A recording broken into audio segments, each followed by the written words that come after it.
नमस्कार। आज हम हरियाणा के जींद जिले के एक गांव सुरबराहा को थोड़ा गहराई से समझने की कोशिश कर रहे हैं। जी। हमारे पास एक स्रोत है, ग्राम सुरबराहा, एक विस्तृत परिचय।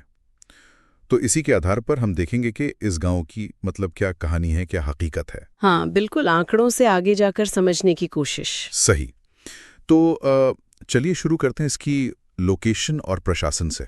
हाँ, ये नरवाणा तहसील में है। हाँ, जींद से करीब 35 किलोमीटर और पास का शहर उचाना है, वो कोई 8 किलोमीटर। और दिलचस्प बात ये कि इसकी अपनी ग्राम पंचायत है। हाँ, और ये बहुत महत्वपूर्ण है। मतलब अपनी पंचायत होना यानी स्थानीय स्तर पर एक तरह से शासन की अपनी इकाई। बिल्कुल, फैसले लेने की आज़ादी कम से कम कागजों पर तो। हाँ, सिद्धांत रूप में तो यही है। इससे गांव अपनी जरूरतें बेहतर समझ सकता है, योजना बना सकता है। अच्छा, अब जरा जनगणना के आंकड़ों पर आते हैं। 2011 वाले।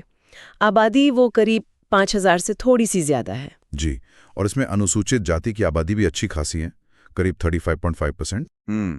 ये गांव की सामाजिक संरचना दिखाता है। लेकिन एक आंकड़ा जो मतलब थोड़ा ध्यान खींचता है वो है लिंगानुपात। हाँ, वो करीब 898 है प्रति 1000 पुरुषों पर। ये हरियाणा के औसत से शायद थोड़ा कम है। हाँ, ये सोचने वाली बात है। और इसी से जुड़ा शायद अगला आंकड़ा है साक्षरता का। बिल्कुल, देखिए कुल साक्षरता दर तो ठीक ठाक है, करीब 62.5%। हाँ, 62.5%। लेकिन जब इसे पुरुषों और महिलाओं में तोड़कर देखते हैं तो तस्वीर एकदम बदल जाती है। अच्छा, कैसे? पुरुषों में साक्षरता है लगभग 73%। ओके। और महिलाओं में सिर्फ 51%। ओह, ये तो बहुत बड़ा अंतर है, करीब 22% का। हाँ, बहुत बड़ा अंतर। और ये सिर्फ एक नंबर नहीं है, ये सीधा असर डालता है महिलाओं के सशक्तिकरण पर, स्वास्थ्य पर, आर्थिक भागीदारी पर। सही बात है।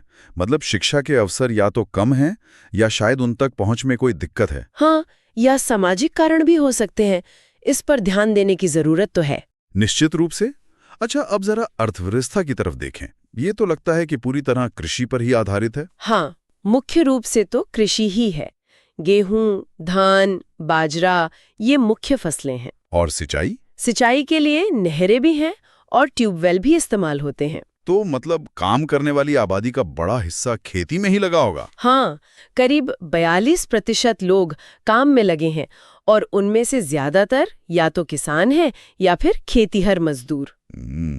लेकिन क्या सिर्फ खेती ही है या कुछ और भी है? नहीं, सिर्फ खेती नहीं, कुछ छोटे मोटे स्थानीय उद्योग भी हैं, जैसे आटा चक्की है। अच्छा। खेती के औजार बनाने का काम भी होता है और महिलाएं कढ़ाई, हस्तशिल्प का काम भी करती हैं। ओके, तो ये थोड़ी विविधता लाता है अर्थव्यवस्था में। हाँ, ये महत्वपूर्ण है, खासकर उन लोगों के लिए जिनके पास शायद जमीन ना हो।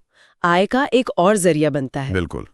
अच्छा, अब ये सब चलाने के लिए जो बुनियादी ढांचा चाहिए, स्कूल, स्वास्थ्य, सड़कें, बिजली, पानी, उसके बारे में क्या जानकारी है? देखिए, स्कूल है, सरकारी स्कूल है, प्राइमरी और मिडिल लेवल तक। ठीक है। स्वास्थ्य के लिए एक उपकेंद्र है, एक मातृ एवं शिशु कल्याण केंद्र भी है और पशुओं के लिए भी अस्पताल है।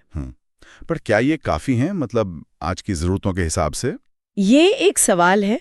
स्रोत ये तो कहते हैं कि ये सुविधाएं मौजूद हैं, पर शायद इनमें और सुधार की गुंजाइश हो सकती है। और कनेक्टिविटी, गांव तक पहुंचना कितना आसान है? बसें चलती हैं, सरकारी भी प्राइवेट भी, तो आसपास के शहरों से जुड़ाव तो है। लेकिन रेलवे स्टेशन? वो थोड़ा दूर है, 10 किलोमीटर से ज्यादा। तो अगर भारी सामान ले जाना हो या लंबी यात्रा करनी हो तो थोड़ी मुश्किल हो सकती है। बिजली और पानी? बिजली की आपूर्ति पूरी बताई गई है और पीने का पानी नहरों या ट्यूबवेल से आता है। सफाई को लेकर भी कार्यक्रम लागू होने की बात है।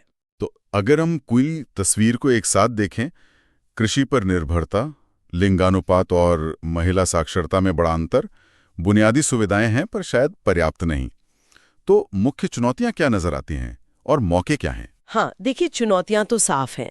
एक तो महिला साक्षरता का जो बड़ा गैप है उसे भरना। हाँ, वो सबसे पहले। दूसरा, स्वास्थ्य सेवाओं को और बेहतर बनाना, शायद उनकी पहुंच बढ़ाना। और तीसरा, कनेक्टिविटी और बाकी इंफ्रास्ट्रक्चर को मजबूत करना, सड़कें वगैरह। और अवसर, मौके क्या दिखते हैं? देखिए, कृषि तो आधार है ही, उसमें सुधार की गुंजाइश हमेशा रहती है, विविधीकरण, बेहतर तकनीक। लेकिन शहरों से निकटता जैसे उचाना पास है, हाँ, सिर्फ 8 किलोमीटर। वो एक बड़ा फायदा है। इससे बाजारों तक पहुंच आसान होती है, उच्च शिक्षा के लिए भी मौके बनते हैं और गैर कृषि रोजगार की संभावनाएं भी खुलती हैं। सही। और वो जो छोटे उद्योग थे, आटा चक्की, हस्तशिल्प, हाँ, उनको भी बढ़ावा दिया जा सकता है। युवाओं को नई तकनीक और कौशल से जोड़ना बहुत जरूरी है, और साथ ही वित्तीय सेवाओं तक पहुंच, मतलब लोन वगैरह आसानी से मिल सकें, ताकि लोग अपना छोटा-मोटा काम शुरू कर पाएं। तो कुल मिलाकर सुरबराह एक ऐसा गांव है जहां कृषि की जड़ें गहरी हैं, कुछ बुनियादी ढांचा भी है, लेकिन विकास के लिए, खासकर सामाजिक विकास के लिए, अभी काफी कुछ किया जाना बाकी है। बिल्कुल। संक्षेप में कहें तो गांव विकास की राह पर तो है, पर चुनौतियां भी कम नहीं है। खासकर महिलाओं की शिक्षा और स्वास्थ्य पर तत्काल ध्यान देने की जरूरत है।